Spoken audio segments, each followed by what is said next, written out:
Hi hello everyone, ನಾನು Ramya. Welcome back to coffee Nadu kitchen. ಇವತ್ತಿನ ಸಂಚಿಕೆಯಲ್ಲಿ ನಾನು ಮಜ್ಜಿಗೆ ಸಾರು ಆಮೇಲೆ ನುಗ್ಗೆಕಾಯಿ ಪಲ್ಯ ಮಾಡ್ತಾ ಇದ್ದೀನಿ. ಅದನ್ನು ಹೇಗೆ ಮಾಡೋದು ಅಂತ ನೋಡ್ಕೊಳ್ಳೋಣ. ಅದಕ್ಕೂ ಮುಂಚೆ ನನ್ನ ಚಾನಲ್ನ ಯಾರ್ಯಾರು ನೋಡ್ತಾ ಇದ್ದೀರಾ, ಇನ್ನೂ ಯಾರು ಸಬ್ಸ್ಕ್ರೈಬ್ ಮಾಡ್ಕೊಂಡಿಲ್ಲ, ದಯವಿಟ್ಟು ನನ್ನ ಚಾನಲ್ನ ಸಬ್ಸ್ಕ್ರೈಬ್ ಮಾಡ್ಕೊಳ್ಳಿ. ಇನ್ಯಾಕೆ ತಡ, ಬನ್ನಿ ಹೇಗೆ ಮಾಡೋದು ಅಂತ ತೋರಿಸ್ಕೊಡ್ತೇನೆ.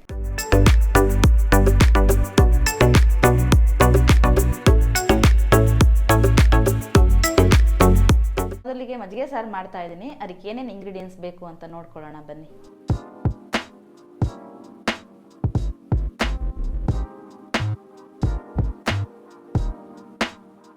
ಹಸಿ ತೆಂಗಿನಕಾಯಿ, ಒಣಮೆಣಸಿನ್ಕಾಯಿ, ಜೀರಿಗೆ, ಕೊತ್ತಂಬರಿ ಬೀಜ, ಎಣ್ಣೆ, ಸಾಸಿವೆ, ಈರುಳ್ಳಿ, ಕರಿಬೇವಿನ ಸೊಪ್ಪು, ಬೆಳ್ಳುಳ್ಳಿ, ಒಂದು ಅರ್ಧ ಇಂಚಷ್ಟು ಶುಂಠಿ, ಮಜ್ಜಿಗೆ, ರುಚಿಗೆ ತಕ್ಕಷ್ಟು ಉಪ್ಪು. ಒಣಮೆಣಸಿನ್ಕಾಯಿ ತೊಗೊಂಡಿದ್ದೀನಿ, ಅದನ್ನು ಇವಾಗ ಹಾಗೆ ಡ್ರೈ ಫ್ರೈ ಮಾಡ್ಕೊಳ್ಳೋಣ. ಖಾರಕ್ಕೆ ಎಷ್ಟು ಬೇಕೋ ಅಷ್ಟು ಹಾಕ್ಕೊಳ್ಳಿ. ಇವಾಗ ಜೀರಿಗೆ ಹಾಕೋತಾ ಇದ್ದೀನಿ.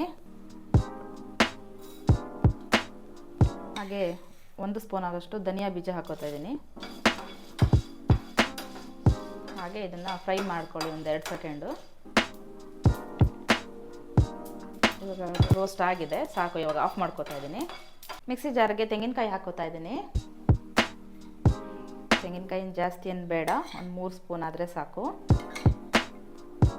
ಫ್ರೈ ಮಾಡಿಟ್ಕೊಂಡಿರೋ ಒಣಮೆಣಸಿನ್ಕಾಯಿ, ಕೊತ್ತಂಬರಿ ಬೀಜ, ಜೀರಿಗೆ ಎಲ್ಲ ಹಾಕೋತಾ ಇದ್ದೀನಿ. ಆಮೇಲೆ ಈರುಳ್ಳಿ ತೊಗೊಂಡಿದ್ದೆ, ಅದನ್ನು ಹಾಕೋತಾ ಇದ್ದೀನಿ. 1-2 ಬೆಳ್ಳುಳ್ಳಿ ಹಾಕೋತಾ ಇದ್ದೀನಿ, 1-2 ಎಸ್ಲು. ಹಾಗೆ ಶುಂಠಿ ಹಾಕೋತಾ ಇದ್ದೀನಿ.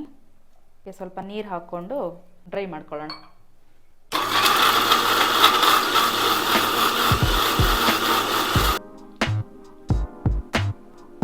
ಇನ್ನು ಪೇಸ್ಟ್ ಆಗಬೇಕು. ಇದನ್ನು ಸ್ವಲ್ಪ ನೀರು ಹಾಕ್ಕೊಂಡು ಪೇಸ್ಟ್ ಮಾಡೋಣ.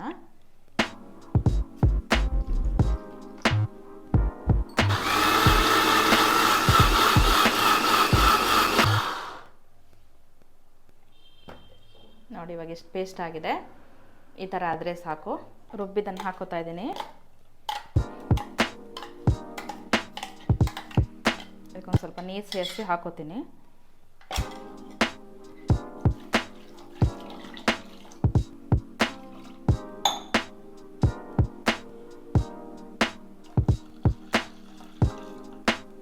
ಇವಾಗ ಇದಕ್ಕೆ ಮಜ್ಜಿಗೆ ಹಾಕೋಣ.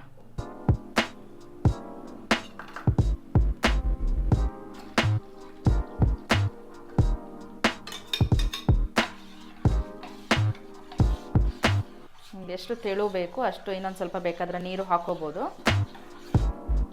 ಮಜ್ಜಿಗೆ ಹಾಕೊಂಡು ಆಗಿದೆ. ರುಚಿಗೆ ಎಷ್ಟು ಬೇಕು ಅಷ್ಟು ಉಪ್ಪು.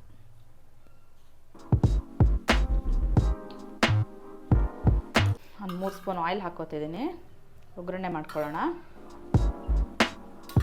ಇವಾಗ ಸಾಸಿವೆ ಹಾಕೋತಾ ಇದ್ದೀನಿ. ಹಾಗೆ ಸ್ವಲ್ಪ ಜೀರಿಗೆ ಹಾಕೋತಾ ಇದ್ದೀನಿ.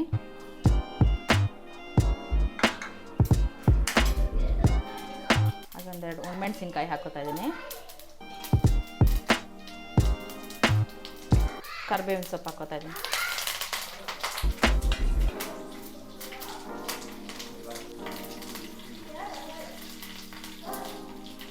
ಒಗ್ಗರಣೆ ರೆಡಿ ಆಗಿದೆ. ಇವಾಗ ಹಾಕೊಳ್ಳೋಣ.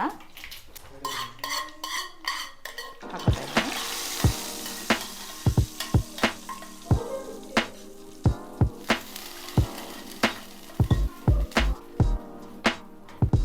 ಹಾಕಿದ್ಮೇಲೆ ಒಂದ್ಸಲ ಮಿಕ್ಸ್ ಮಾಡ್ಕೊಳ್ಳೋಣ. ಇವಾಗ ಮಜ್ಜಿಗೆ ಸಾಂಬಾರು ರೆಡಿ ಆಗಿದೆ.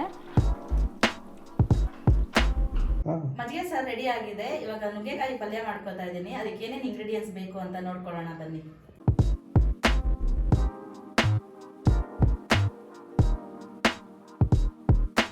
ತೊಳೆದು ಕಟ್ ಮಾಡ್ಕೊಂಡಿರೋ ನುಗ್ಗೆಕಾಯಿ, ಆಲೂಗೆಡ್ಡೆ,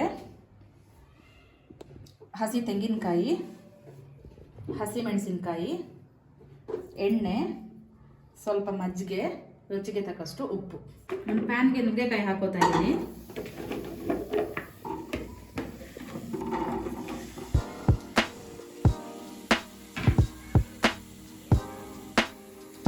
ಆಲೂಗಡ್ಡೆ ತೊಳೆದಿಟ್ಕೊಂಡಿದ್ದೀನಿ, ಅದನ್ನು ಹಾಕ್ಕೊತಾ ಇದ್ದೀನಿ.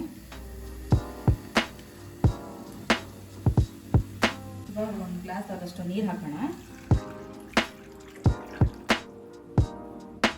ಹಾಗೆ ಖಾರಕ್ಕೆ ಹಸಿಮೆಣಸಿನ್ಕಾಯಿ ತೊಗೊಂಡಿದ್ದೀನಿ, ಹಾಕೋತಾ ಇದ್ದೀನಿ. ರುಚಿಗೆ ತಕ್ಕಷ್ಟು ಉಪ್ಪು ಹಾಕೊಂಡಿದ್ದೀನಿ. ಇದೊಂದು 5-10 ನಿಮಿಷ ಹಿಂಗೆ ಬೇಯೋದಕ್ಕೆ ಬಿಟ್ಬಿಡಿ. ಇದನ್ನ ಕ್ಯಾಪ್ ಹಾಕಿ ಮುಚ್ಚಿಬಿಡ್ತೀನಿ. 5 minutes later. ಇವಾಗ ಬೆಂದಿದೆ ನುಗ್ಗೆಕಾಯಿ.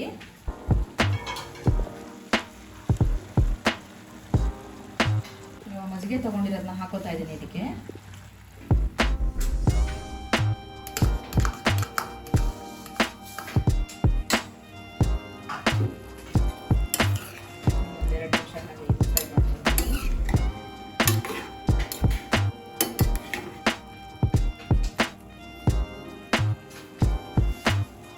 ಹಾಕೋತಾ ಇದ್ದೀನಿ.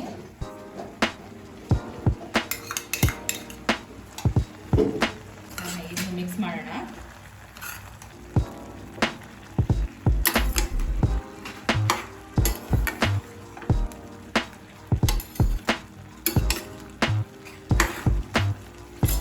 ಒಂದು 2-3 ನಿಮಿಷ ಹೀಗೆ ಫ್ರೈ ಮಾಡಿಕೊಂಡು ಆಲ್ಮೋಸ್ಟ್ ರೆಡಿ ಆಗಿದೆ. ಇವಾಗ ಫ್ರೈ ಆಗಿದೆ. ಈಗ ಒಂದು 2-3 ಸ್ಪೂನ್ ಆಯಿಲ್ ಹಾಕೊಳ್ಳೋಣ ಅದ್ರ ಮೇಲೆ. ಹೀಗೆ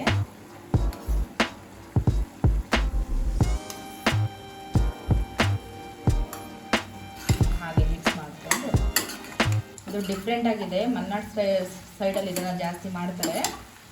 ಆ್ಯಂಡ್ ಇವಾಗ ನುಗ್ಗೆಕಾಯಿ ಸೀಸನ್ ಆಗಿರೋದ್ರಿಂದ ತುಂಬ ಇಷ್ಟ ಆಗುತ್ತೆ. ನೋಡಿ ಟೇಸ್ಟ್ ಹೇಗಿದೆ ಅಂತ ಕಮೆಂಟ್ ಮಾಡಿ. ರೆಡಿ ಆಗಿದೆ, ಆಫ್ ಮಾಡ್ಕೊತಾ ಇದ್ದೀನಿ. ಇವಾಗ ನುಗ್ಗೆಕಾಯಿ ಪಲ್ಯ ರೆಡಿ ಆಗಿದೆ. ಇದು ಸಿಂಪಲ್ ರೆಸಿಪಿ. ಇದು ಜಾಸ್ತಿ ಇಂಗ್ರೀಡಿಯೆಂಟ್ಸ್ ಏನೂ ಬೇಡ. ಬ್ಯಾಚುಲರ್ಸ್ ಎಲ್ಲ 10 ಮಿನಿಟ್ಸಲ್ಲಿ ಇದನ್ನು ಮಾಡ್ಕೊಬೋದು. ಟೇಸ್ಟ್ ಮಾಡಿ ಹೇಗಿದೆ ಅಂತ ಹೇಳಿ ಕಮೆಂಟ್ ಬಾಕ್ಸಲ್ಲಿ ತಿಳಿಸಿ. ಇವತ್ತಿನ ಸಂಚಿಕೆಯಲ್ಲಿ ಮಜ್ಜಿಗೆ ಸಾರು ನುಗ್ಗೆಕಾಯಿ ಪಲ್ಯ ರೆಡಿ ಆಗಿದೆ. ಯಾರೆಲ್ಲ ನನ್ನ ಚಾನಲ್ ನೋಡ್ತಾ ಇದ್ದೀರಾ, ಇನ್ನು ಯಾರೆಲ್ಲ ಸಬ್ಸ್ಕ್ರೈಬ್ ಮಾಡ್ಕೊಂಡಿಲ್ಲ, ದಯವಿಟ್ಟು ನನ್ನ ಚಾನಲ್ನ ಸಬ್ಸ್ಕ್ರೈಬ್ ಮಾಡ್ಕೊಳ್ಳಿ. ನೆಕ್ಸ್ಟ್ ವಿಡಿಯೋದಲ್ಲಿ ಸಿಗ್ತೀನಿ. ಅಲ್ಲಿವರೆಗೂ ಟೇಕ್ ಕೇರ್, ಬಾಯ್ ಬಾಯ್.